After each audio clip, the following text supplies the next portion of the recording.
Thank you, Councilmember Davis. I'm glad to be back out here. We had tried to schedule this once before, and there was a torrential rain, cold weather that came through. We had to reschedule, so I'm glad we're back out here.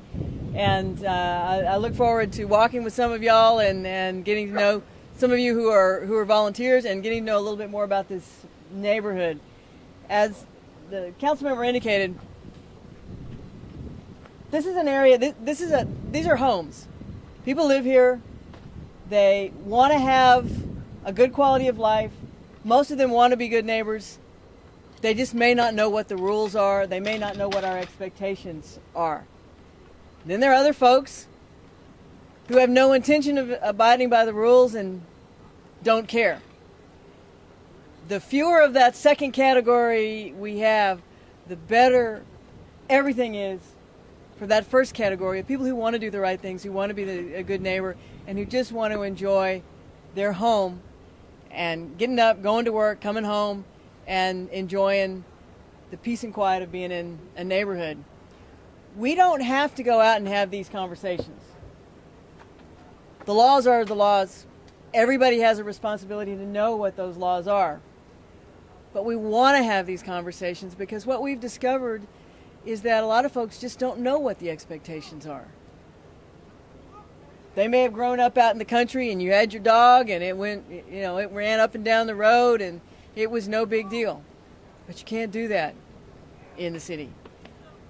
Some folks may have grown up and, every year your dog had puppies or your cat had kittens and you didn't worry about it because that was just life.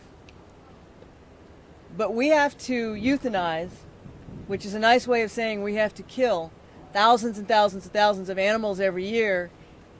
And the ones we don't pick up and euthanize can be found terrorizing neighborhoods.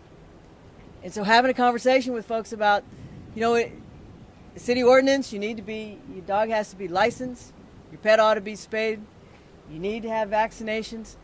There just may be some ignorance out there. And then finally, and I have learned this in some of these door-to-door initiatives, a lot of folks are just really touched and pleased that someone cares enough to knock on the door and have a conversation. Now, you may get some folks who are happy to see you, and you may get some folks who are not happy to see you, but I guarantee that just the fact that you are going through these neighborhoods and talking to people will make a difference.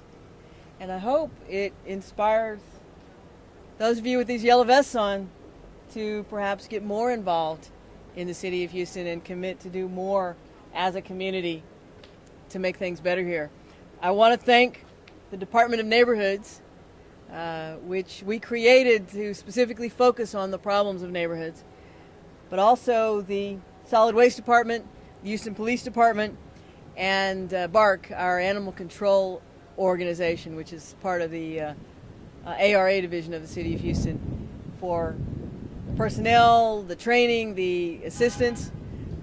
But all you young people are the boots on the ground that are going to make this work. Because believe me, it'd be pretty miserable to be out here, council member, if there were just like three of us Yeah. knocking on the doors. It'd take a long time. I'm go back to, you're making a difference. You're making a difference. And the fact that you care enough to be out here, I think will impress a lot of the folks in this neighborhood. So thanks for being a part of this initiative.